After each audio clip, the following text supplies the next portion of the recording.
Awesome. All right. So thank you everyone for joining us today for this Alternator chat.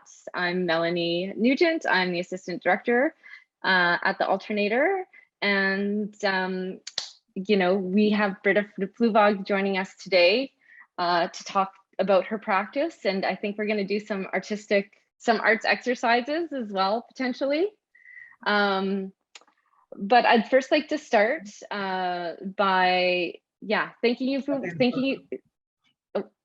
you all for coming and acknowledging that the Alternator, Cool Arts, the Ponderosa Weavers Guild, and the Kelowna Art Gallery are located on the unceded territory of the Syilx Okanagan people.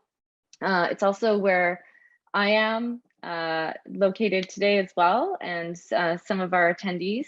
And we're really thankful to be here and operating and being on this land today. So I'd also just like to introduce the Weaving Together series. This is the second of a series of 4 Alternator chats that we're doing.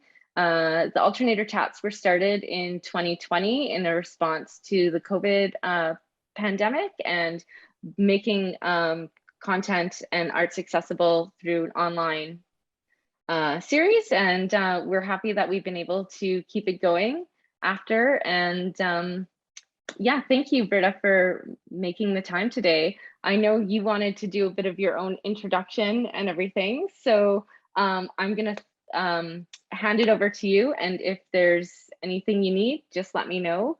And as well, if anyone has any questions or comments, please feel free to ask them, but you can also put them into the chat as well. Hi, everybody, and welcome. So I decided to host a series on sort of surviving, living within capitalism. It's sort of something I've been thinking about in my practice. So the format is I'm going to do a little bit of introduction about myself and my art. Then we're going to open it up and have you guys go around. I will prompt you again after I finish so that you remember, but it would be helpful if you guys have an image of your work or someone else's that inspires you, share it. If you don't, no worries. But if you have any sort of anywhere where capitalism and anti-capitalism are sort of you're drawn to, bring it up.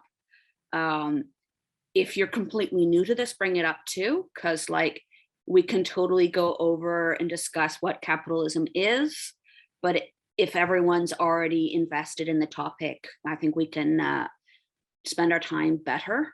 But I don't have a huge agenda. I wanted to sort of start the conversation, open it up, see what people are thinking, seeing, and then we can move on from there. I also have to do a acknowledgement because I'm not in Kelowna. I am currently in Gibsons and I'm on the unceded Coast Salish territories. I believe here it is just the Squamish. The property next door is definitely Squamish. I don't think Tsleil-Waututh and Musqueam are in Gibsons, but my forgiveness if there is anyone else. So I will start us off. So I am Britta Fluevog, and my talk on how to live within capitalism when you want to tear that shit down, because I sure do. So I sort of came into this through activism in the downtown east side. I've done protest weaving at the Olympic Tent Village in Occupy Vancouver, and I've been involved with sort of different organizations around issues of poverty, gentrification, Indigenous rights, drug use, the list sort of goes on, but that sort of, my activism and art making have sort of worked hand in hand. So here we have me at Occupy Vancouver. I drug my very large heavy loom there, chain and cable, and was an artist in residence and was weaving against the Occupy, sort of the whole philosophy, which wasn't concrete, but that's work in progress is always good. So also within that sort of theme, this is called The Beauty of the Downtown East Side Ungentrified. I made it as a gift to stop a condo on Main and Hastings, which was directly across the street from where my studio was at the time. And I sort of made it about the neighborhood. And then I've also done stuff around immigrants and refugees and sort of international trade, specifically within textiles, because that's where most of my focus is. And I haven't been part of, but I've sort of worked with members of No One Is Illegal, also known as NOE, who believe that there is no such thing as an illegal person. And of course, that's about like refugees and crossing borders. And I've looked at sort of how exploitative textile practices and how borders affect them. And also my mother's parents were, at that time it's called displaced persons, but they were refugees from Estonia. So I've been working with that within my practice as well. And I have a few examples of that. So here I took pride in my work, transnational labor, blacklisted seamstress. You can see I like very short titles. So this was looking at a particular story of a seamstress in Mexico. Her name was Anna. So this was sort of in the 1990s. And it was about her story about how she got involved with advocacy to try and increase the rate for employment so that people got more money and had less exploitative practices, the hours and all that. And because of her work, she got blacklisted, but also that the entire textile trade just moved. So every decade or two, where most of the textiles are made, shifts, and then they start all over again.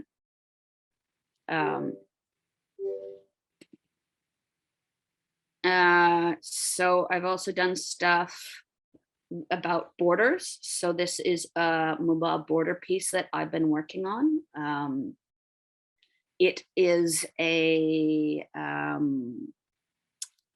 guess it's also a protest weaving. So I do performances in different locations. So it's sort of a mobile border. You can see part of it, but it goes up quite high.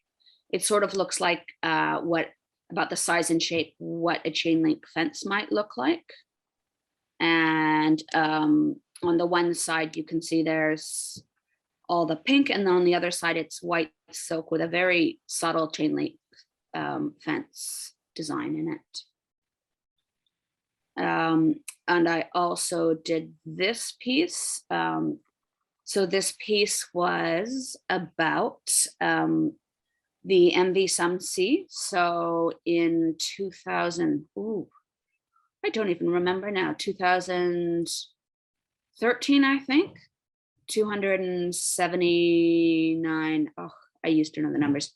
A lot of Tamil refugees landed in Vancouver on the MV Sumsea ship, and the Canadian government all freaked out and made it legal to imprison any refugee who arrives in Canada through unusual methods.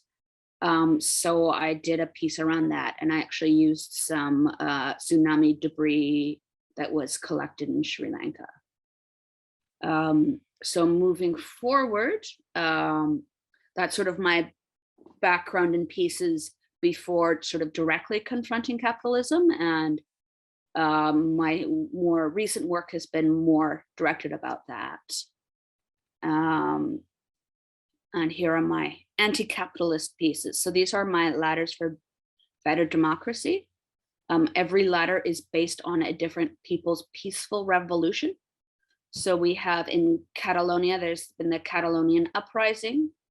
In Estonia, there was the Singing Revolution to try and stop, it helped get rid of the USSR. And there is also the one for Iceland. It's known as the Vodmal for the Pirate Party. So vodmal is a traditional Icelandic textile. And the Pirate Party was the only government in the world that actually prosecuted people after the 2008 economic crash. So they actually, elected people that actually it did something about the fact that the bankers knowingly threw the economy into chaos, whereas everyone else just sort of ignored it. So I wanted to make pieces that showed people that it's not just possible to change, but it's possible to do it peacefully. And that's sort of an ongoing series. There'll probably eventually be more ladders, but these are the 3 that I have right now. Then we have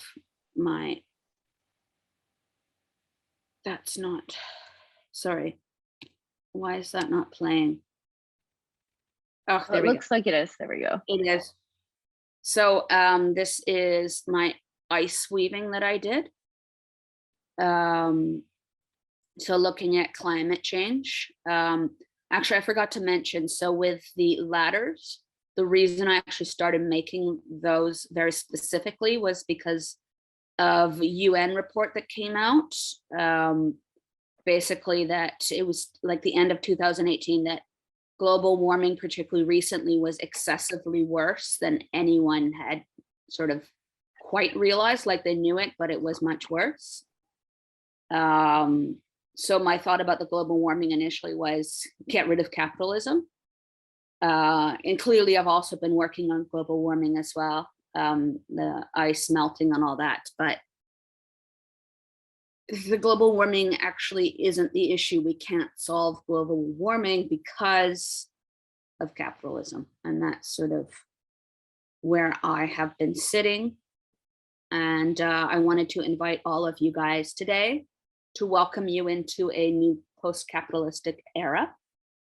So I'm going to stop my sharing now and get you guys to go through. Just introduce yourselves. Let us know sort of your interest in the topic.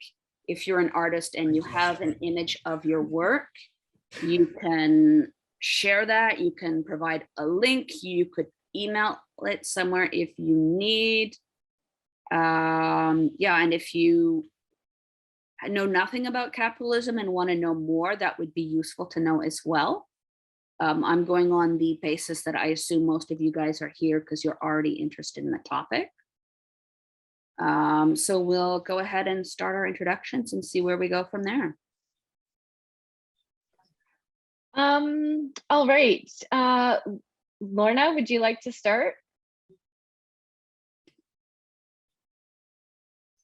All right. Maybe.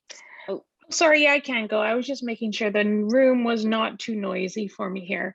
okay. Thank you. Hello, everyone. My name is Lorna McFarland. I know all of you and I've only just met Britta today. Nice to meet you. I'm the artistic and administrative director at the Alternator. And that is my main role. I many moons ago did work or have a creative practice. Now I'm an arts administrator. And so when we talk about capitalism and what it means for institutions, it really kind of brings it into a different realm for me. You know, I very much view it through that organizational perspective.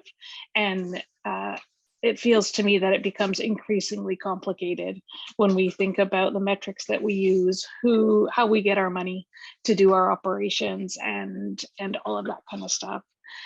So kind of that's my motivation for being here today. But when we're talking about work that, you know, is a critique of capitalism, my mind in the first instance went right away to kind of the work of an artist that we've shown and worked with in various capacities over the years, which is Sheldon Louis. And, you know, his work that the most recent exhibition, which is going back just to pre-COVID, I'm just going to put the link in the chat. Water is life. And what that means when things are commodified, and what it means for people who live on the land. Yes, indigenous people, but it's not just Indigenous people that are alienated and done a disservice by the commodification of these things. It's us all, and yet I feel we find ourselves the most vociferous of really unveiling these challenges and asking questions about these things.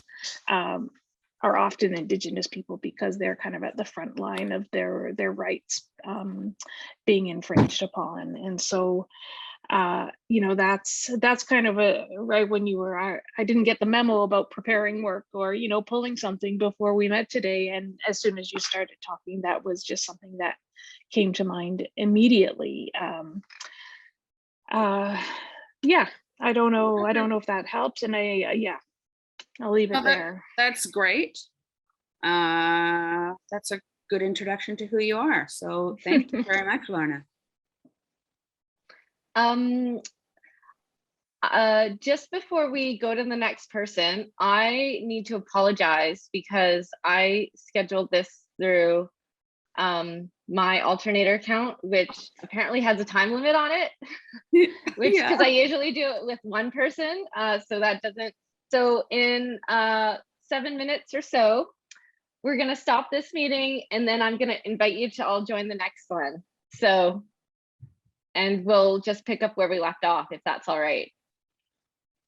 Did you say that was through your personal account, Melanie? No, not it's through the Alternator. Yeah, it's through the Alternator one, but I booked it through. Anyways, it's giving me a time warning, so we'll fix that later. Okay. I've been wondering about that one. Yeah, sorry about that.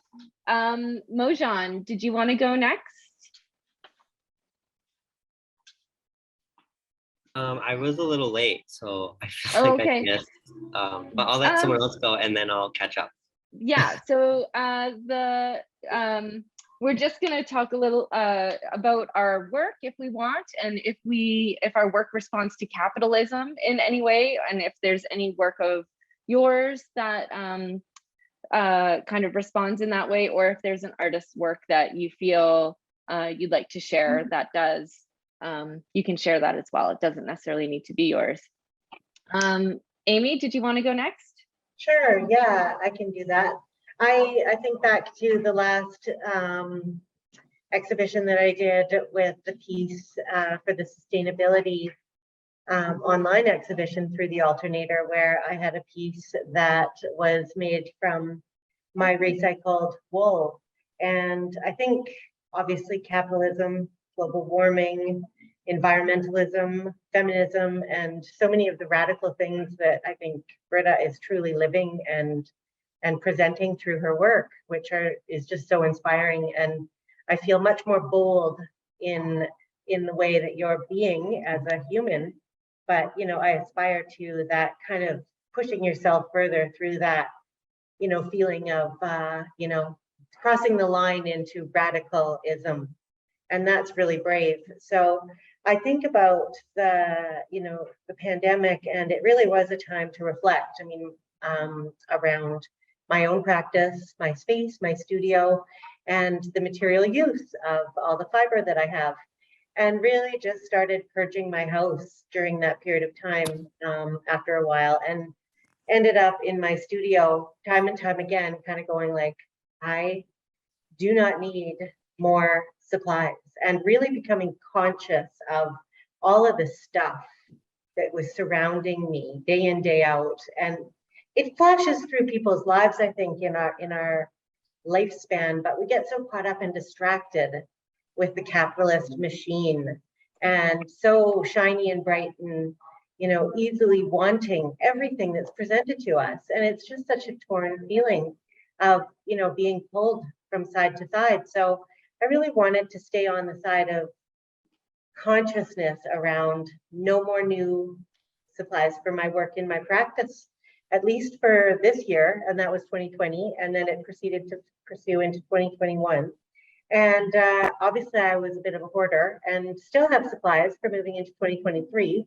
And happy to say that I've continued to work with what is in my space and make that choice regardless of all the tempting situations that present themselves to us. So moving into working at Cool Arts and being an art educator, which back to my introduction, hi, by the way, I'm Amy Bradshaw, artist and art educator at Cool Arts Society, and also board member on CARFAC, newly joined for BC's chapter.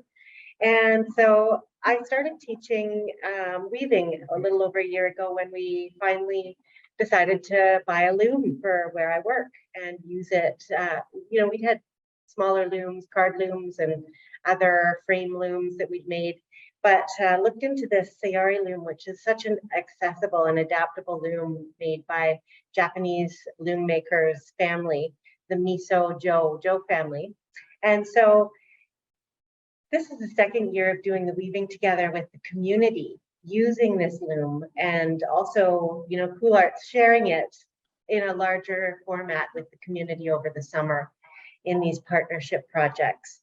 And so, this year, to tap into this idea of sustainability, environmentalism, and a lot of things that are going on in the Arts District here in Kelowna already this summer, really bubbling up around these topics, I decided to start focusing on, how can artists play a role in class, in the art studio that I teach in at Cool Arts, where artists with developmental disabilities come and pursue programming. And so with the loom specifically, I thought, well, let's move beyond just yarn and the donated materials. Let's start thinking about using other things. So I've got a couple samples of incorporating old maps and paper in some of the weavings that we've done with the Cool Arts artists in preparation for this project. This is a little one here, and what we've got behind me for the public to use as well. So you can see that it's just strips of map cut up in here, and it's quite beautiful and allows for a lot more of a visual journey along there. At the same time, reusing supply. And so we've used other papers relating to that tissue and old fabric pattern material. Obviously, working with the loom, it is a little sensitive, what's the right word? Fragile. You don't want to break your warp threads.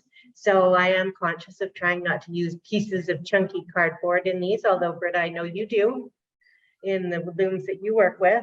You did spot the chain and cable in the one at my Oh yeah, I did. I took a picture of that too. That was wicked. And then this one here is the plastic. So nice. the plastic bags. Yeah. Everything's white and garbage looking, but I did. You do get some nice plastic out there too. But even weaving white or crocheting white plastic bags is totally cool. And there are artists whose names I'm drawing a blank on their names, but sounds good. Well, I realized I don't think I took a breath. So if anybody had any questions around what I was saying, or, want to.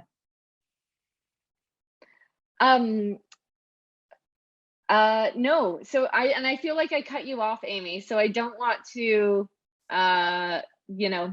punctuate your thoughts there for you. So yeah, did you have anything else to add to that? No, not as much as, no, I feel very good about that and think, I can possibly add more shortly. Awesome. Yep. There'll be more time to talk. So yeah. Mojan, did you want to go next? Sure. Yeah. Right. So my work isn't really, I would say, specifically anti-capitalist, but I do root a lot of my work in my identity as a queer Iranian. And I think many practices that are rooted in any type of kind of social or political theme, such as identity, is in essence kind of anti-capitalist. Just thinking about accessibility and the ways that capitalism has not served so many communities. But outside of my practice, I am also socially engaged with a lot of those topics. And with some of my friends, we have an artist-run collective called the Laundry Room Collective. And a big part of, we're not any official organization. We don't have any type of funding or anything, but our goal is to just help liven up the community through arts and culture. And so we kind of operate in that weird space of like trying to do everything as like budget friendly as we can, but also trying to pay our artists when we can. We've been lucky enough that for most of our projects, we've been able to offer some type of fee. But we do rely heavily on just donations from our community members and people who attend our events. And just in thinking about accessibility as well, whenever we have some type of event, it's usually free, or we just request, you know, a small donation, like whatever you can give, and even if it's $2, which we always give back to the artists or give back to the community in some way. We never keep that for ourselves. So I hope in some way that that's kind of anti-capitalist. But yeah, that's all I have. Do you have I was gonna say, do you have a link to the Laundry Room Collective that you want to share? Sure, I will pull up our Instagram. Yeah. Sorry, Britta. No, that's great. Would love to see that. So I'm gonna start us off in neoliberalism, because I feel like that's a place where people get stuck, and I'm going to explain what I mean by that. So I feel that there's a huge push in our society to be in charge of our own issues. So we're going to solve climate change by doing less laundry and saving energy in our house. And I feel like there's this huge push for everyone for their own personal responsibility to be really good. And I know like the zero waste movement, and I think it's the biggest problem, not because stopping your own waste is a problem, but because spending hours of time trying to do something that's minimally the problem is really problematic, that we are sort of requested by neoliberalism to personally fix our own problems rather than dealing with systemic issues. And I'm going to put that out as an idea. And if you guys want to jump in, go ahead. I agree. It's so sad to see like these movements, like for example, veganism, which is great in so many ways, but like, why is the accountability on these individuals when at the end of the day, it's governments and corporations and companies that are the ones making the most waste and pollution? And we as individuals just have to like recycle better or like eat less meat just to like make not even a dent in any type of progress.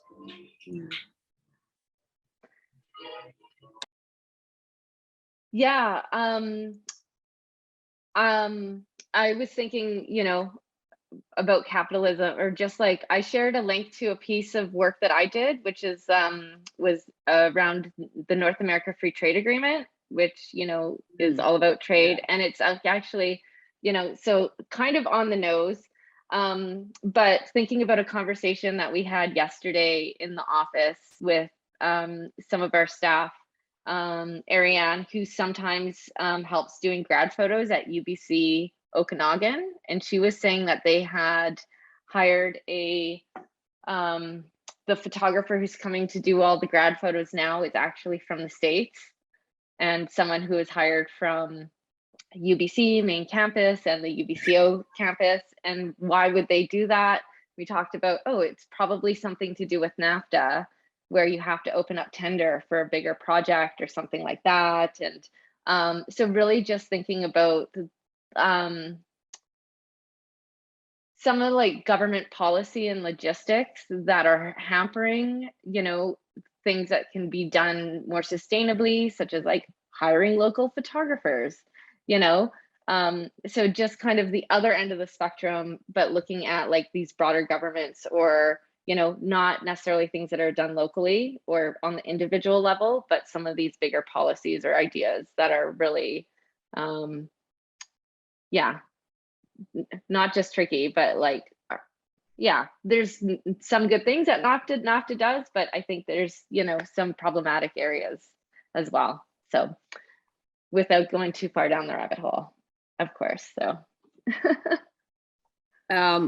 I think I'm gonna question the arts administrators next, because I think you guys might hit this probably the most, because I'm assuming the artists in the room as of yet aren't crazy successful. So do you guys have the problem where you have to write grants or get money from large groups or organizations that you don't necessarily agree with? And how do you deal with that? Like, how does it feel? So, I think for the Alternator, we just wouldn't. We're such a small organization, particularly when we're talking about sponsorships. We've had this discussion at board level in the past that we just wouldn't, especially because of the work we present. Our mandate is kind of rooted in socially engaged work, responding to contemporary issues, and sustainability is a part of that. But I was really interested just with your phrasing of this about kind of putting the onus on the individual. And I absolutely agree that, it's like a smokescreen. We are in this situation because you didn't recycle your pop bottles or things like that, which is absolutely not the case. But we are kind of having other conversations in our organization about what are our responsibilities if we are presenting work that is socially engaged. And, I would say it's becoming more and more common for the climate and sustainability being a central theme to works that we show, or even in the periphery of works we show. And at what point do we need to take a look in the mirror to see what we do as an organization, how we can improve it? Now, us examining, our own processes isn't going to change the world, but it does start to set an example of how, maybe if we do it, then bigger organizations, it becomes more common. Or if things like this are written into our artist contract, not saying you need to work sustainably, but what is the disposal plan? If you're asking to build a big wall using 2x4 and drywall, what happens with those materials after the fact? And so it's, I don't think anybody's under the illusion that we're going to save the world as a small organization, but it does feel like there's a fine line between nothing I do is going to change it, so I'm not going to bother, rather than acknowledging that I'm not going to save it, but at least having these conversations, makes it maybe more likely for people to start voting in those ways. Voting in ways that might actually make a difference if we're kind of another touch point for that conversation. And so it is, I think you need to be a cynic, right? You need to be a bit cynical about it, of this isn't going to do anything, but maybe, maybe it might down the road far enough. Doesn't work for other people, but it might work for us. Amy, I don't know if you have anything to add from an organizational perspective. I think, one of the things that we, being such a small organization, we are heavily in grant land and dependent on funding from actually very few funders. And the sponsorship key is one that we have still, we work towards and have hopeful ideologies that that's going to turn into, a great future as well. And that's why we all stay in it. I think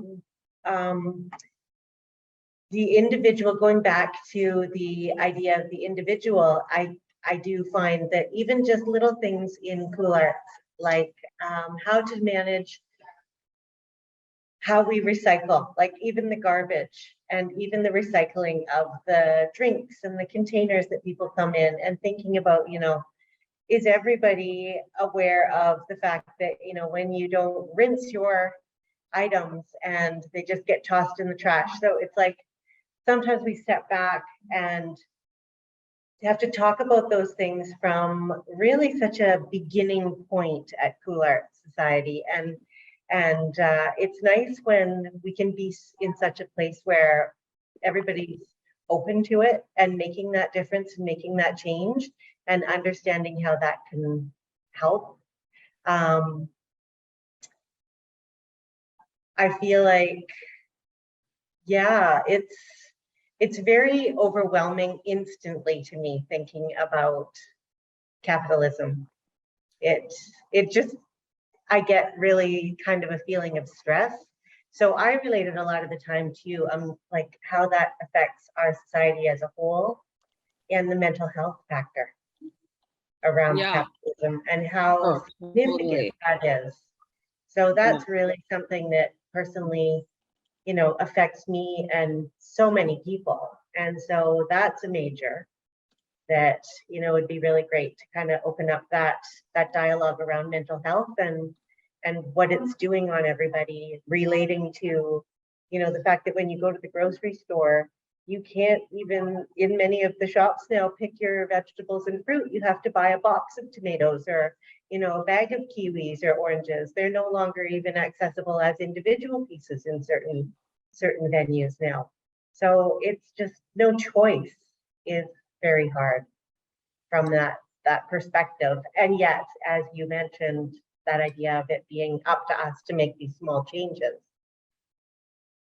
So Just as a side note, Melanie, I'm loving all these links. Can we save them somewhere?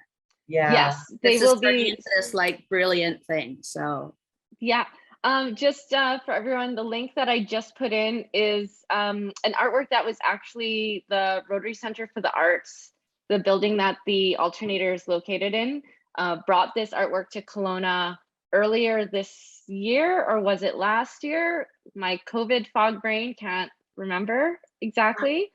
But it was like, yeah, capitalism works for me. And then people had to vote, and they had different volunteers or folks who were there to be able to discuss and debate capitalism and the different ins and outs and have different perspectives, because it's not, you know, either. But those numbers are almost 50-50. Yeah. No, that's depressing. Yeah. So Yeah. I believe it's an American artist, who did this work, Steve Lambert. And I think it has different results from every place that they visit. And they set it up, and I think it kind of camps there for about a week. But thought it was on point for this, so I wanted to share with everyone. Yeah.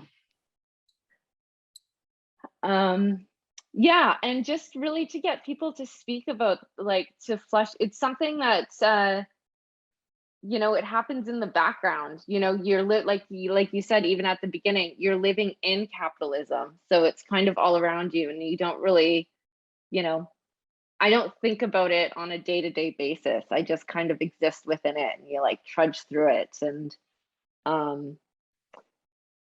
so having this opportunity and works that allow you to kind of unpack, you know, have these conversations is really great. I think the idea, you know, it's funny. Yeah, those numbers are about 50-50 in that work, depending on, but they're substantially higher than you would ever expect. But I think it's because, unlike the climate, you know, even though the things may not work, people do feel, oh, well, if I recycle better, if I compost, if I do these other things, I can actually make a difference, even though, you know, it doesn't really.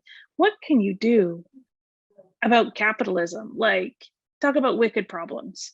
And so and so what is that? You know, I think that's maybe why those numbers were so high, because it just feels so large, and it just is like pushed out of your brain. I'm going to focus on things that I at least feel I have some agency over, or some impact on, and things that I can't, just soldier on.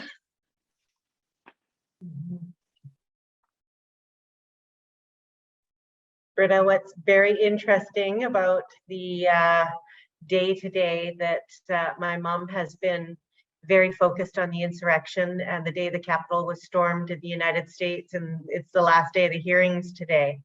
So to have you opening up this dialogue in this format is quite poignant on a day like today as well.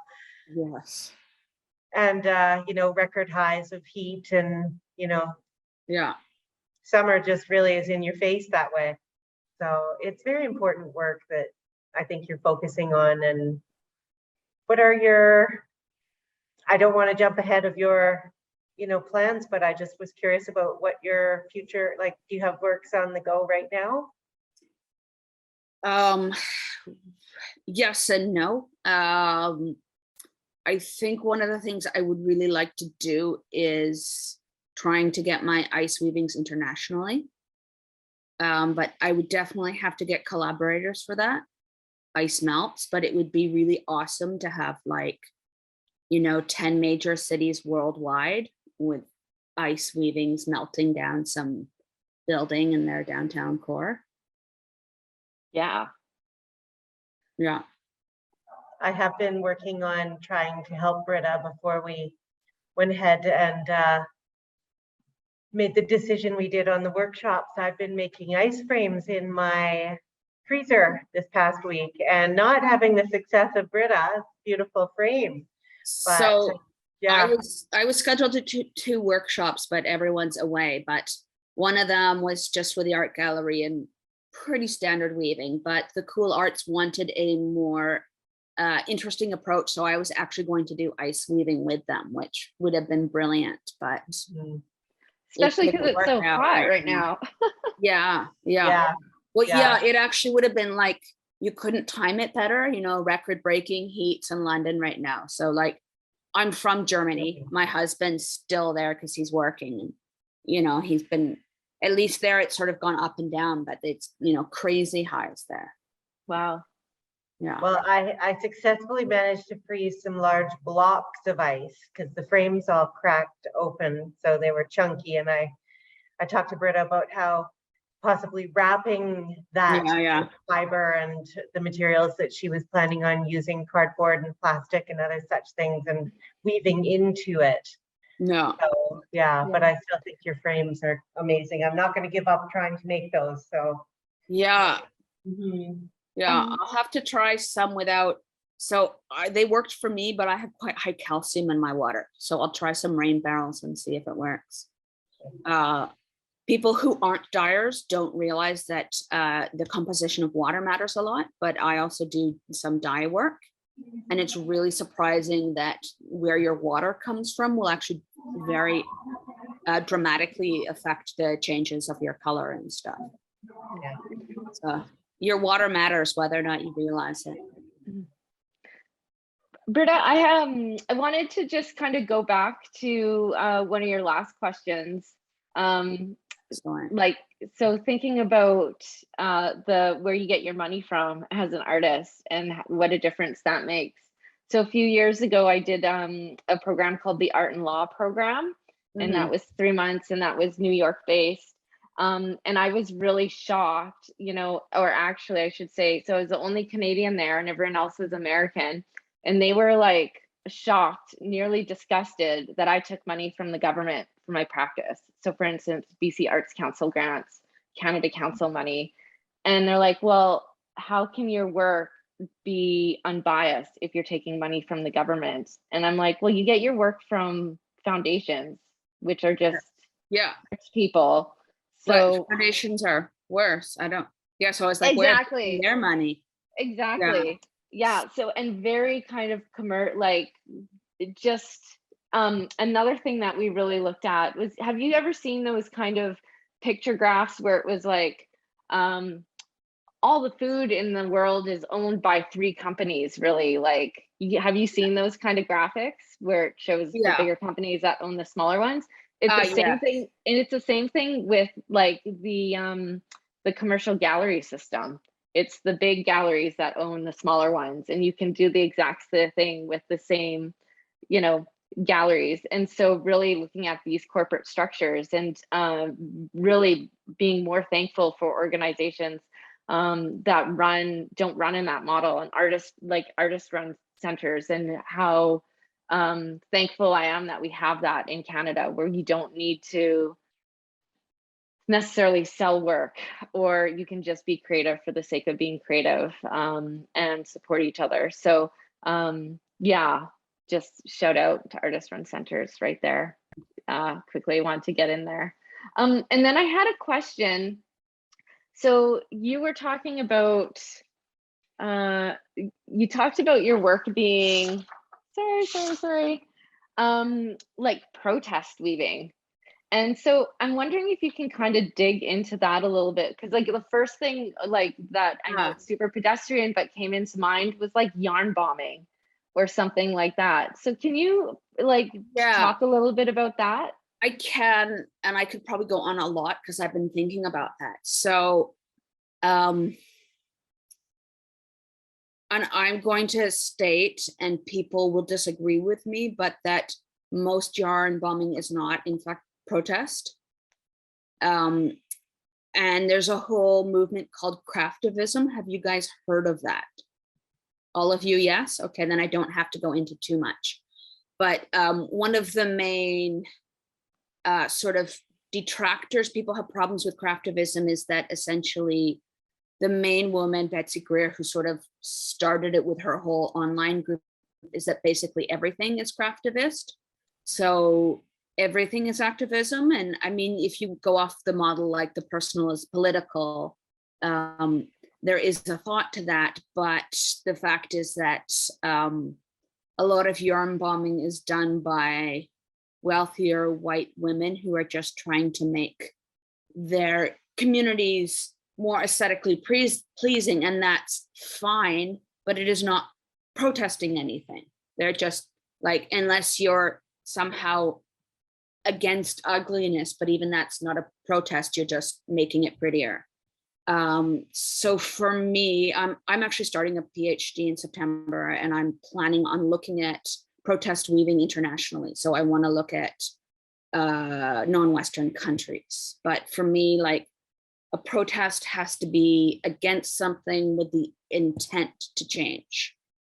And I think there's a difference between political and protest. So I have two very unambiguously protest weavings.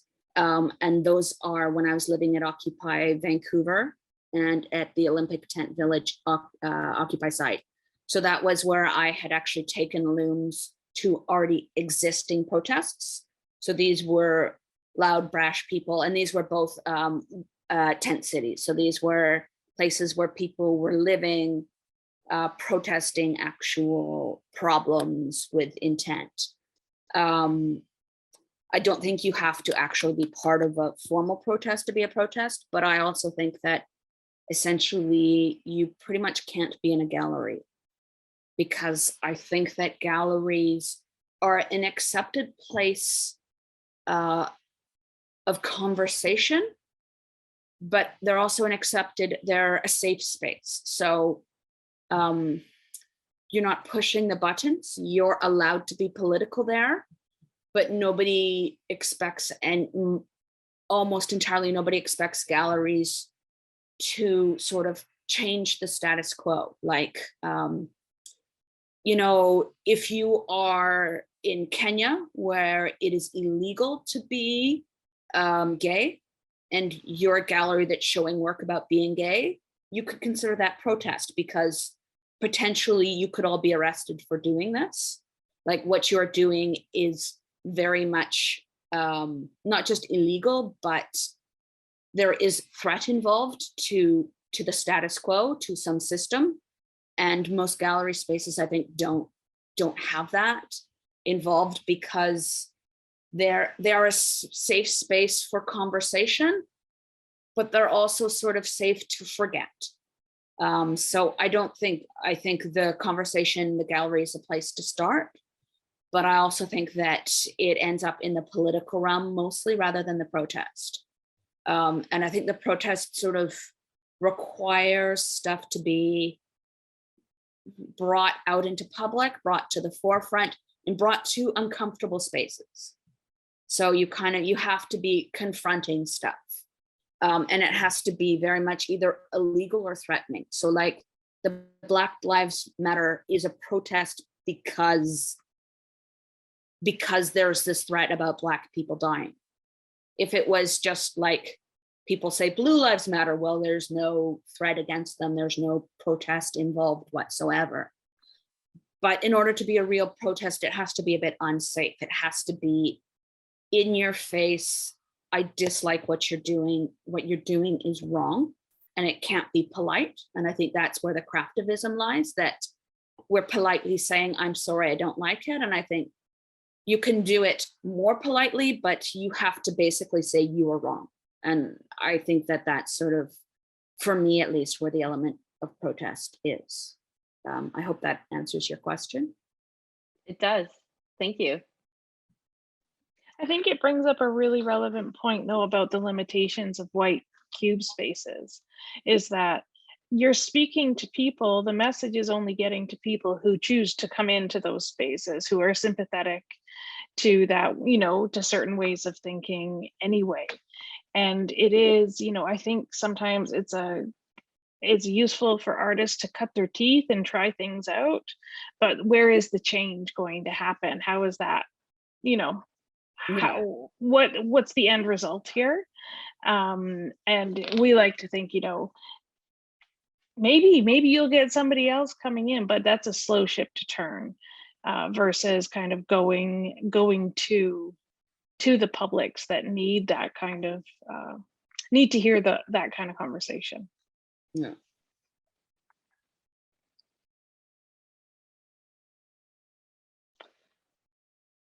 And just thinking about that too, like on,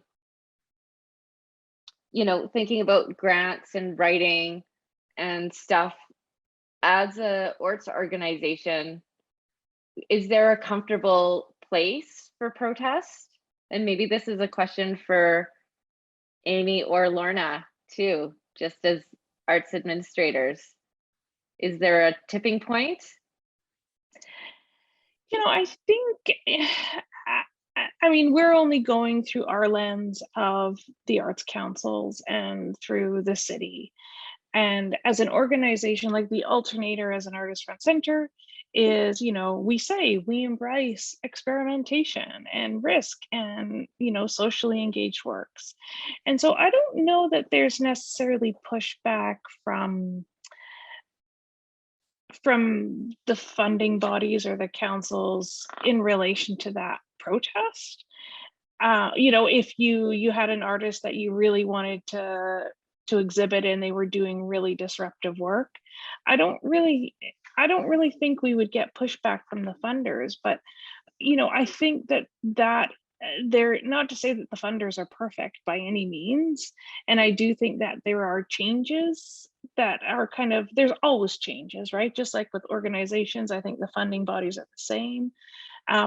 But about recognizing, you know, instead of expecting all organizations to be the same and to be judged against each other, starting to recognize what's right for which community you reside in. So, you know, and this is a conversation we've talked about a lot at the gallery, is that, you know, what works in urban centers isn't the same thing as works in a regional community.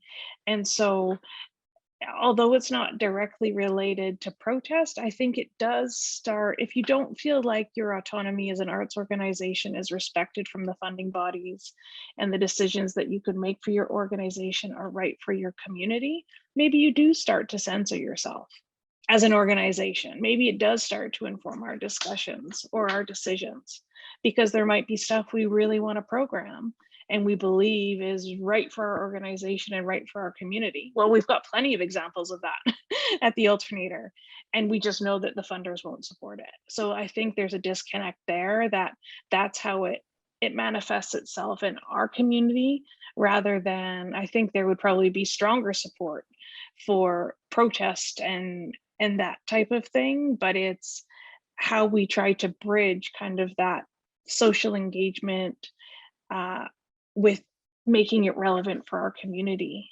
that sometimes doesn't quite fit.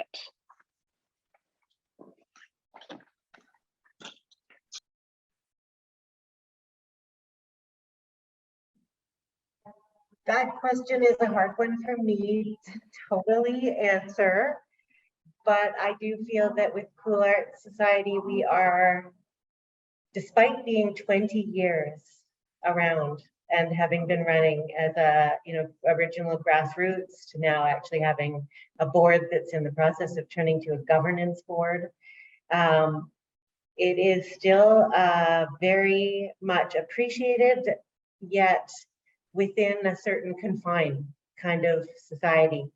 We have so many financial limitations. We definitely have had artists and instructors that have come through Cool Arts that have very politically charged, edgy, harder hitting art that they want to get out there. And that is a challenge because it's not as easy to present to the public, and immediately having, kind of not the most positive response with lots of that type of work. So we do feel responsible to kind of walk that line to stay not status quo, but stay in the good graces of our community and not expose too much, but just the right amount. And, yeah, we've got lots of room for exposing more, I think, when it comes to Cool Arts and the audience, the artists, the people, their lives. And, these kind of platforms are thankfully giving us a chance to be more engaged in a community where we're partnering with very recognized galleries. And so it's actually changing. There's a shift, but it is slow. And it takes a lot of manpower, woman power from behind the scenes. So yeah. Awesome. People Thank you. power. Yay. Yay. I just wanted to say as well, this conversation has brought up just some thoughts, and I shared one of my favorite quotes, but it's from an artist, Rauschenberg. The artists have always been the first to respond worldwide, whether it be earthquakes, starving children, or sinking Venice, political autocracies. If the United States does not recognize and support the artists in this role, then the United States has begun, maybe innocently, ignorantly, a form of suppression of the very vehicle that carries the communication and culture of the times down through the ages. Art has always been a necessary ally to justice and freedom. So I really, I just wanted to kind of leave that as my last kind of word on this and thought, and really the power of art that art has in terms of providing the space to have these conversations and, fight the good fight and respond to capitalism in this way. Britta, do you have any last words or last thoughts before we finish off?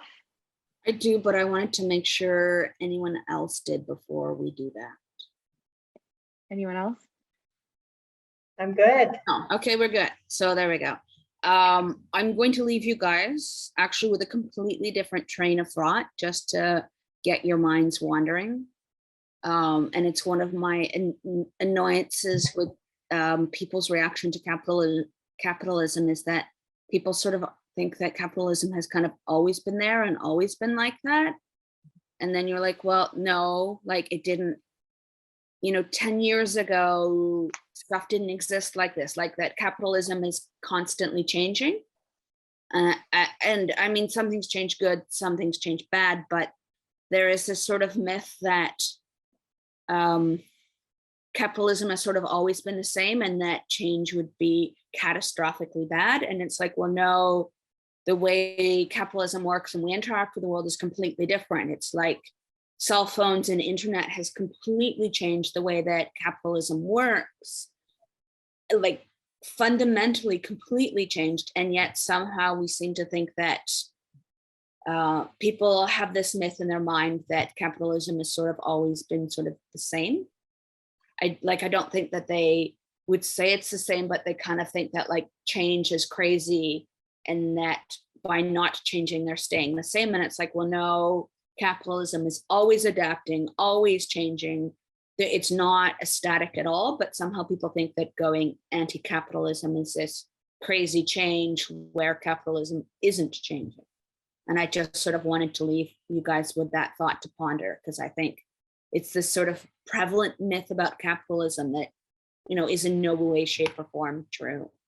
So I just thought it would be a good thing for you guys to think about as you go away. And I'm glad you guys could all be here, and you all had so many different points and different ways of getting into the topic. And I'm really glad we could discuss it together. Thank Yeah, you me so much. too. Yeah, thank you so much. And thank you everyone for joining today. I hope you stay cool out there wherever you are. And thank you again. I think we've got some more Weaving Together programming coming up with Cool Arts. And our next week's talk is it's with Everett. Everett Wong. Yes. Yeah. Next Thursday. Yes. So also Vancouver or Victoria based. Yeah. So great. Thank you so much, everyone. Have a good rest of your evening, wherever you are. Thank you, And Britta. Thanks You're again. Thank you, Britta. And I'm looking forward to following up with you to, you know, discuss how we can work together. Yeah. Okay. I'm just, for everyone's knowledge, I am planning on trying to do like an online ice weaving workshop. It is through Cool Arts, so you might have to discuss that with them. But if you guys are interested in participating, that probably will be coming up. Great. We will mark That's that awesome. one well in advance. So we just got to pick a date. All right. Nice. Yeah. Let's Good. talk. Thank Okay. you, Britta. Bye. Bye, everyone. Good night. Thanks.